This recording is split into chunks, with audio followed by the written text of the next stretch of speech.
예, 주요 증시의 주요 체크 포인트들 함께 체크를 해보도록 하겠고요. 투자 전략도 함께 세워보도록 하죠. 오늘 아펙스에셋의 장봉수 위원관과 함께합니다. 어서 오십시오. 네, 안녕하십니까. 첫 번째 이슈는 저희가 계속 다뤄드리고 있는 것 중에 하나이기도 하고 어제도 다시 한번 전해드렸었는데요. 이런 이란과 관련된 진영학적 리스크 얘기부터 한번 꺼내보도록 하겠습니다.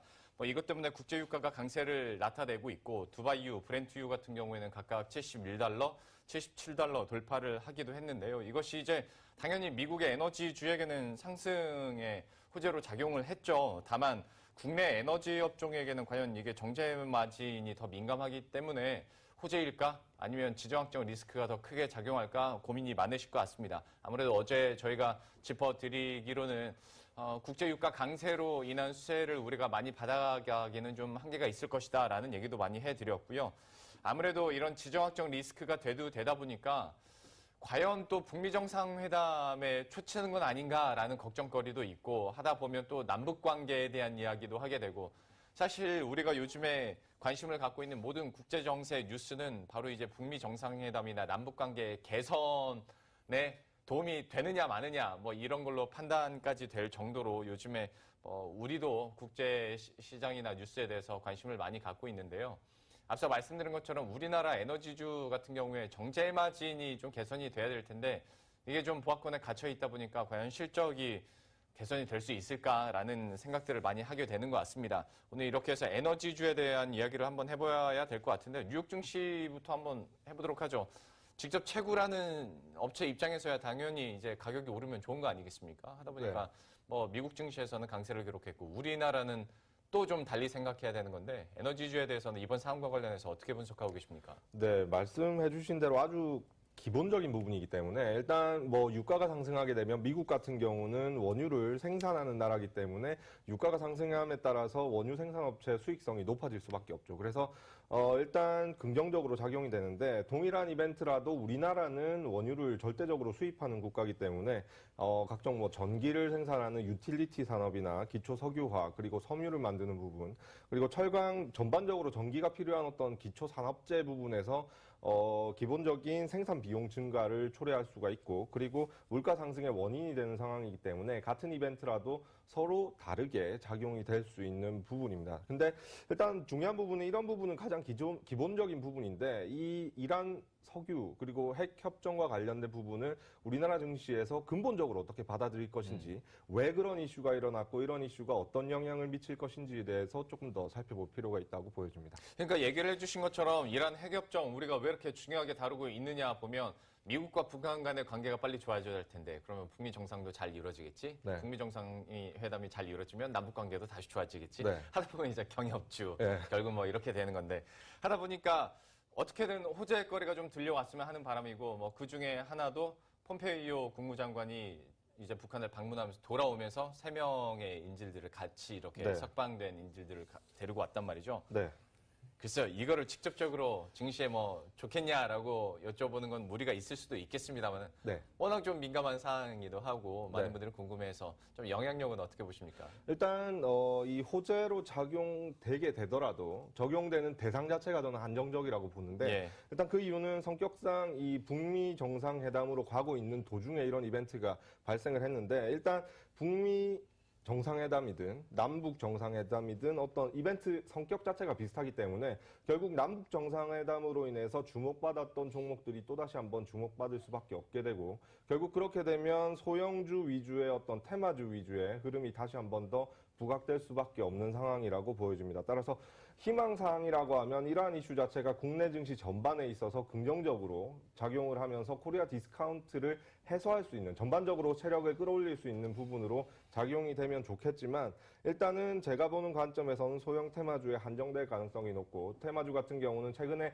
약간의 조정을 받고 있는데 이러한 이벤트로 인해서 또다시 한번 전 고점까지 박스권 상단까지 한번 더 트라이할 수 있는 그런 어떤 흐름이 나타나지 않을까 생각이 됩니다. 그리고 북한 핵 폐기와 관련해서 지금 일단 모두 긍정적으로 생각을 하고 있는데 중요하게 짚어봐야 될 부분은 북한은 단계별로 폐기를 하기를 원하고 그 단계를 지날 때마다 뭔가의 보상을 원하고 있습니다. 그런데 미국 같은 경우는 한 번에 일괄적인 폐기를 원하고 있기 때문에 이런 부분이 아직까지는 수면 위로 부상된 상황은 아니기 때문에 지금은 긍정적인 상황이 지속되고 있는데 이런 부분이 부상이 되게 되고 일단 이견 차이가 크고 절충안 합의안이 도출이 안 되는 쪽으로 만약에 가게 되면 또다시 한번 증시의 리스크적인 측면으로 작용할 수 있기 때문에 그런 부분은 염두에 둔 상황에서 지금의 상황을 좀 즐기고 안정적인 느낌을 받아들일 필요가 있다고 보여집니다. 북미 정상회담 얘기를 하다 보면 우리가 처음 들어보는 CVID나 PVID 막 이런 얘기들 많이 하지 않습니까? 그러니까 북한이 생각하고 있는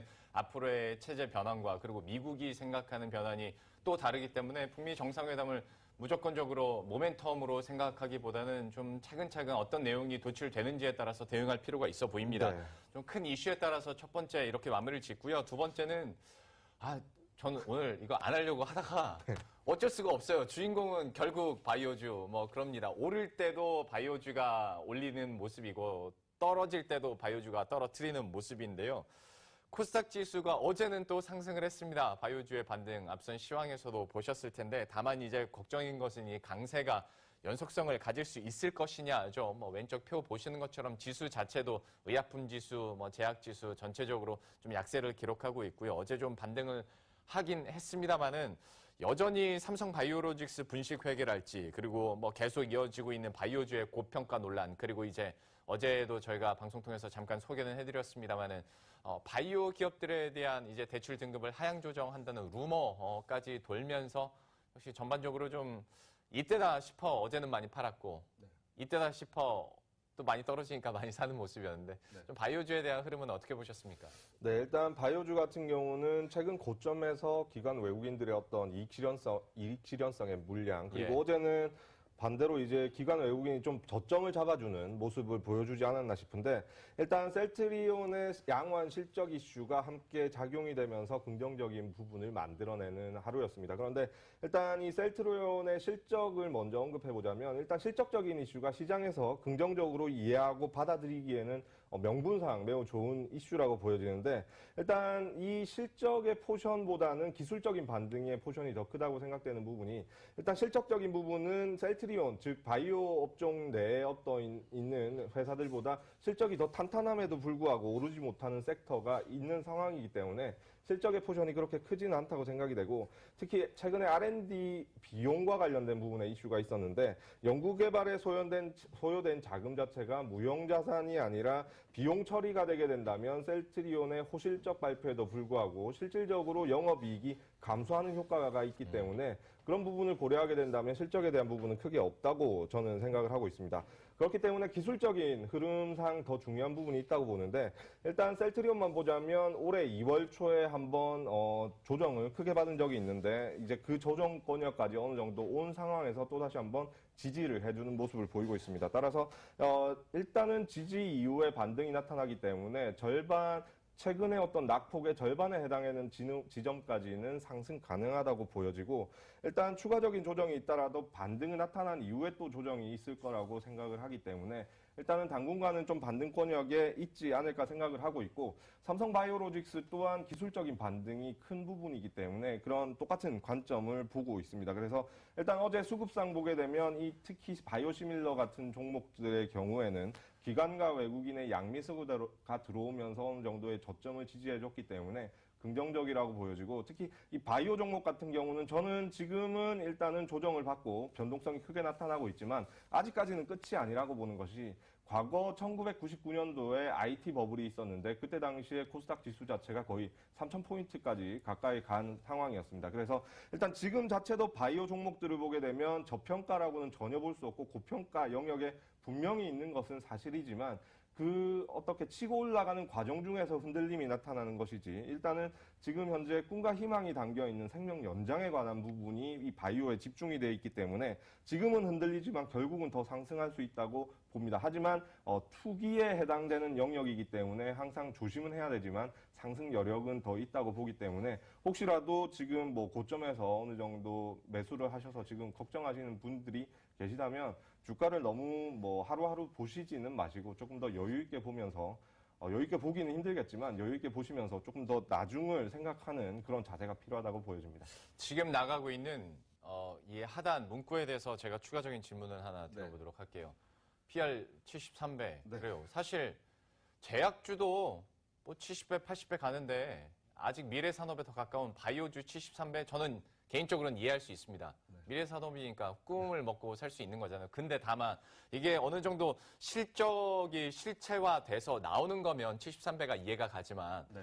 우리 시장, 특히 코스닥 시장에서는 이건 실적과는 거의 무관할 정도인데 막 PER 80배 가는 경우 굉장히 많잖아요. 네. 하다 보니까 이제 우리가 옥석 가리기라는 좋은 말로 포장을 하긴 하는데 그 옥석이 뭐냐라는 질문을 하게 되거든요. 네. 좀 보시기에 그래도 바이오주 중에서도 PER은 높다 하지만 그래도 실적이 나오기 때문에 앞으로 믿고 갈만하다라고 좀 눈여겨보시는 기업이 있습니까? 일단 바이오 섹터 같은 경우는 제약 바이오 섹터 내에서 바이오 섹터로 보면 가장 하드코어한 부분인데 예. 이 옥석 가리기 부분에 있어서 실적으로 가리기에는 좀 애매하다고 보고 바이오 업종 내에서 각 분야별로 대표적인 회사에 대해서는 긍정적으로 생각할 필요가 있다고 보여집니다. 그래서 예. 최근에 좀 낙폭이 컸던 안트로젠이나 신라젠이나 뭐 레고캠 바이오 같은 경우는 조금 지금 어차피 떨어질 정도로 떨어졌기 때문에 지금은 좀 기다려야 된다고 보는데 이들 종목 이외에 바이오 대표 종목이라 불릴 수 있는 부분이 바이로메드 같은 경우는 유전자 기반의 신약 개발을 하는 회사의 가장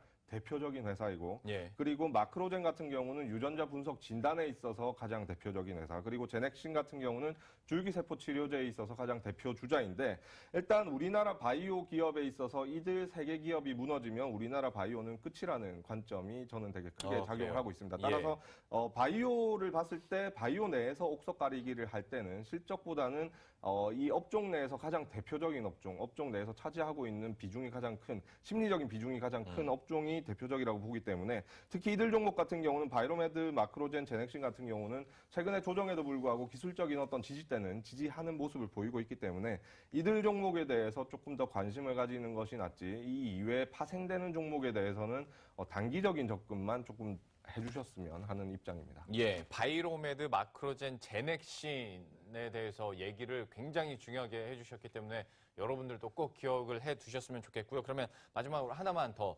지금 뭐 자리를 이미 잡고 있는 이제 대형 제약사 같은 경우에는 또 어떨까라는 생각이 들어서요. 예를 들어서 우리가 너무나도 잘 알고 있는 한약품이나 녹십자에 대해서도 잠깐 한번 얘기를 해보도록 하죠. 어떻게 보십니까? 네, 일단 이 전통적인 제약주 같은 경우는 제약 바이오 섹터에 속해 있기 때문에 예. 같이 조정을 받게 돼서 약간 좀 제가 생각할 때는 억울한 측면이 많이 있다고 보여지는데 제약 바이오 섹터 내에서 가장 펀더멘털이 튼튼한 업종에 해당이 되기 때문에 일단 어느 정도 조정 이후에 옥석 가리기가 진행이 되게 되면 실질적으로 옥석 가리기에 대한 부분이 가장 크게 나타날 수 있는 부분이 대형 제약주라고 생각을 하고 있습니다. 실적도 나오고 네. 뭐 미래 산업 연구개발도 하고 네. 그리고 전통적인 어떤 의약품을 기반으로 해서 캐시카우를 가지고 있는 상황에서 그쵸. 신약 개발을 하고 있기 때문에 조금 흥미는 떨어질 수 있어도 안정성 측면에서는 가장 큰 상황이기 때문에 긍정적이라고 생각이 됩니다. 따라서 뭐 한미약품 같은 경우에는 실적이 그렇게 좋은 상황은 아니지만 일단 이 섹터 내에 속해 있고 특히 이제 뭐 녹십자나 종근당 대웅제약 같은 경우에는 실적이 기반이 되면서 긍정적인 모멘텀도 있기 때문에 이들 종목에 대해서 지금은 지겹지만 좀 장기적으로 봤을 때는 이들 종목에 집중을 해야 된다고 봅니다. 예, 이렇게 해서 전통 대형 제약사까지 저희가 흐름 함께 짚어봤습니다. 아펙스에셋의 장봉수 연구원과 함께했습니다. 오늘 말씀 고맙습니다.